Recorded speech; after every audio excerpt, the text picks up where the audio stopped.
ప్రకాశం జిల్లాలో కీలక నాయకుడు మాజీ మంత్రి సిద్ధా రాఘవరావు టీడీపీలోకి వెళ్లనున్నారా? ఆయన తిరిగి సొంత గూటికి చేరడంపై అభ్యంతరం వ్యక్తం చేస్తున్నదెవరు? చంద్రబాబును కలిసిన సిద్ధా చేరికపై గ్రీన్ సిగ్నల్ ఎందుకు రాలేదు? తెలంగాణలో మళ్లీ ఉప ఎన్నికలు వస్తాయా? జీహెచ్ఎంసీ పరిధిలో ఉప ఎన్నికలకు బీఆర్ఎస్ సిద్ధపడుతుందా? జంట నగరాల్లోని ఏ నియోజకవర్గాలకు ఉప ఎన్నికలు వస్తాయనే విషయంపై ఇప్పుడు రాజకీయ వర్గాల్లో తీవ్రంగా చర్చ జరుగుతుంది. కాంగ్రెస్ కండువా కప్పుకున్న ఎమ్మెల్యేలపై ఖచ్చితంగా అనర్హత వేటు పడుతుందని భావిస్తుంది బీఆర్ఎస్. మరోవైపు హర్యానా ఎన్నికల రాజకీయాలు ఆసక్తికరంగా మారాయి. రెజ్లర్ వినేష్ ఫోగట్కు టికెట్ కేటాయించి కాంగ్రెస్ కొత్త చర్చకు తెరదీసింది. గత 15 ఏళ్లుగా గెలవని నియోజకవర్గం టికెట్ను వినేష్ ఫోగట్కు కేటాయించింది కాంగ్రెస్ అధిష్టానం.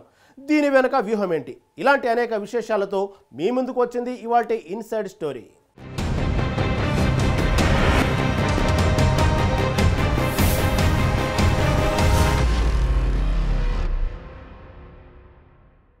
ప్రకాశం జిల్లాలో కీలక నాయకుడు మాజీ మంత్రి సిద్ధా రాఘవరావు తిరిగి సొంత గూటికి చేరడానికి ప్రయత్నాలు చేస్తున్నారు.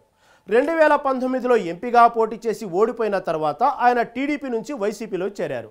2024 అసెంబ్లీ ఎన్నికల్లో పోటీ చేయని సిద్ధా రాఘవరావు వైసీపీ ఓటమి తర్వాత ఆ పార్టీకి రాజీనామా చేశారు. కొంతకాలంగా రాజకీయాలకు దూరంగా ఉన్న సిద్ధా రాఘవరావు తిరిగి టీడీపీలో చేరడానికి ప్రయత్నాలు చేస్తున్నారు. చంద్రబాబును కలిసి ఓకే అనిపించుకున్న సిద్ధాకు నారా లోకేష్ నుంచి మాత్రం అభ్యంతరం వ్యక్తమైనట్లు సమాచారం. అసలు సిద్ధా రాకకు బ్రేక్ ఎందుకు పడింది?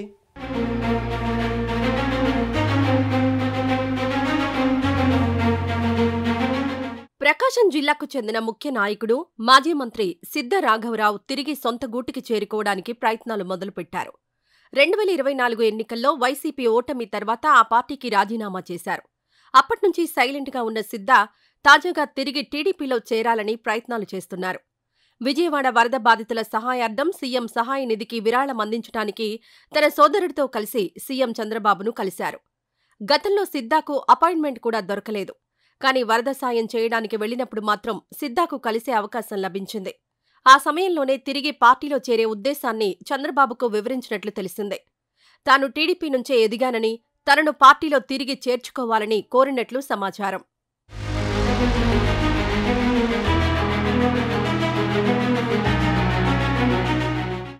వైశ్య సామాజిక వర్గానికి చెందిన సిద్ధా రాఘవరావు ప్రకాశం జిల్లా చీమకుర్తిలో 10 ఆగస్టు 1957లో జన్మించారు. చీమకుర్తి ప్రాంతంలో అత్యధికంగా గ్రానైట్ మైన్స్ ఉన్నాయి. ఆ వ్యాపారం ద్వారా సిద్ధా ఎక్కువ మందికి పరిచయమయ్యారు. దీంతోపాటు సేవా కార్యక్రమాలు కూడా చేస్తూ ప్రజలకు దగ్గరయ్యారు. ఈ క్రమంలోనే సిద్ధా రాఘవరావు టీడీపీలో చేరి చంద్రబాబు దృష్టిలో కూడా పడ్డారు. దర్శి, సంతనూతలపాడు నియోజకవర్గాల్లో సిద్ధాకు ప్రజల్లో మంచి పేరుంది. సంతనూతలపాడు ఎస్సీ రిజర్వుడు కావడంతో ఆయనకు 2014లో దర్శి టికెట్ కేటాయించారు. పోటీ చేసిన మొదటిసారే దర్శి నుంచి ఎమ్మెల్యేగా ఎన్నికయ్యారు సిద్ధా రాఘవరావు.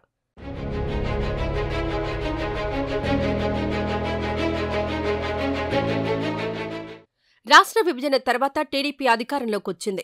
మొదటిసారి గెలిచిన సిద్ధాకు మొదటి క్యాబినెట్లోనే మంత్రి పదవి ఇచ్చారు చంద్రబాబు. రాష్ట్ర రవాణా, రోడ్లు మరియు భవనాల మంత్రిగా పనిచేశారు. మంత్రిగా సిద్ధా రాఘవరావు తనదైన ముద్రను వేసుకున్నారు. ఆర్టీసీ బస్సుల్లో జీపీఎస్ పరికరాల ఏర్పాటు, ద్విచక్ర వాహనదారులకు హెల్మెట్ తప్పనిసరి చేయడం వంటి సంస్కరణలు తీసుకొనొచ్చారు. రోడ్లు, భవనాల మంత్రిగా ఉండడంతో రాష్ట్రంలో ప్రమాదకరంగా మారిన రోడ్లను గుర్తించి వాటిని రిపేర్లు చేశారు. సిద్ధా రాఘవరావు మొదటిసారే మంత్రిగా, ఎమ్మెల్యేగా పనిచేసినా తనదైన గుర్తింపును తెచ్చుకున్నారు.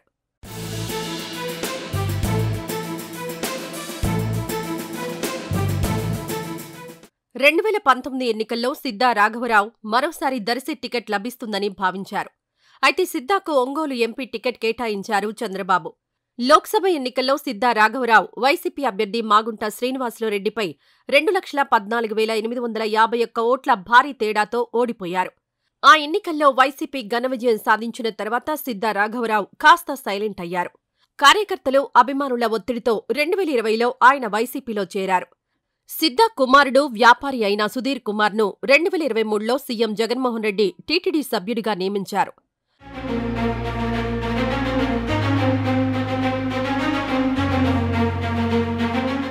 రెండు 2024 అసెంబ్లీ ఎన్నికల్లో వైసీపీ తరపున దర్శి టికెట్ వస్తుందని సిద్ధా భావించారు.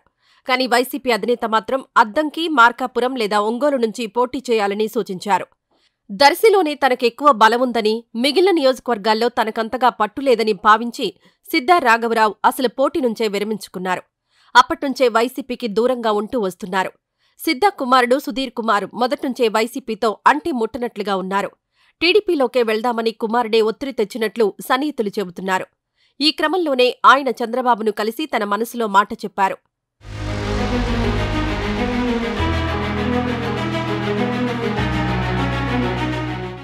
విజయవాడ వరదల నేపథ్యంలో తన వంతు సాయం చేయడానికి సీఎం చంద్రబాబును ఇటీవలే సిద్ధా రాఘవరావు కలిశారు.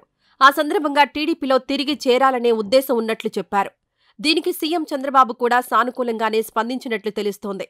అయితే ఒకసారి పార్టీలో చర్చించి తర్వాత డేట్ ఇస్తానని, అప్పుడు అధికారికంగా చేరవచ్చని చంద్రబాబు సూచించినట్లు పార్టీ వర్గాలు చెబుతున్నాయి. చంద్రబాబు నుంచి గ్రీన్ సిగ్నల్ రావడంతో తాను టీడీపీలో తిరిగి చేరుతున్నట్లు కార్యకర్తలు, సన్నిహితులతో చెప్పారు సిద్ధా రాఘవరావు.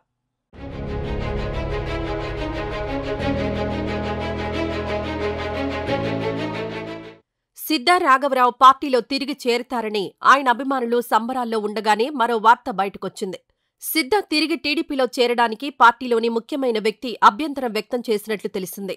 తెలుగుదేశం జాతీయ ప్రధాన కార్యదర్శి మంత్రి నారా లోకేష్ సిద్ధా చేరికకు అభ్యంతరం వ్యక్తం చేసినట్లు సమాచారం.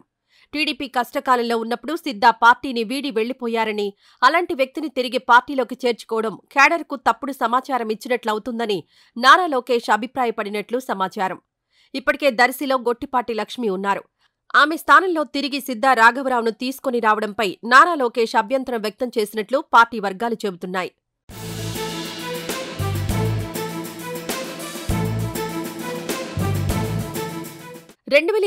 ఎన్నికల్లో తెలుగుదేశం కూటమి భారీ విజయాన్ని సాధించింది. వైసీపీ కేవలం 11 సీట్లు మాత్రమే గెలుచుకుంది. అందులో దర్శి నియోజకవర్గం కూడా ఒకటి. సిద్ధా రాఘవరావు లాంటి వ్యక్తి బరిలో ఉండుంటే వైసీపీకి దర్శి విజయం కూడా దక్కేది కాదని పార్టీలోనే చర్చ జరుగుతోంది. 2019లో టీడీపీ ఓడిపోయిన తర్వాత ఎంతో మంది పార్టీ మారారు. వాళ్లలో కొంతమంది తిరిగి వస్తే పార్టీలో చేర్చుకున్నారు.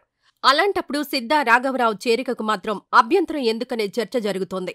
సిద్ధా తిరిగి పార్టీలో చేరడం వల్ల దర్శి, సంతనూతలపాడుతో పాటు ప్రకాశం జిల్లాలో తెలుగుదేశం బలం పెరుగుతుందని సూచిస్తున్నారు. మరి సిద్ధా చేరికపై నారా లోకేష్ తన అభిప్రాయాన్ని మార్చుకుంటారా లేదా అనేది వేచి చూడాలి.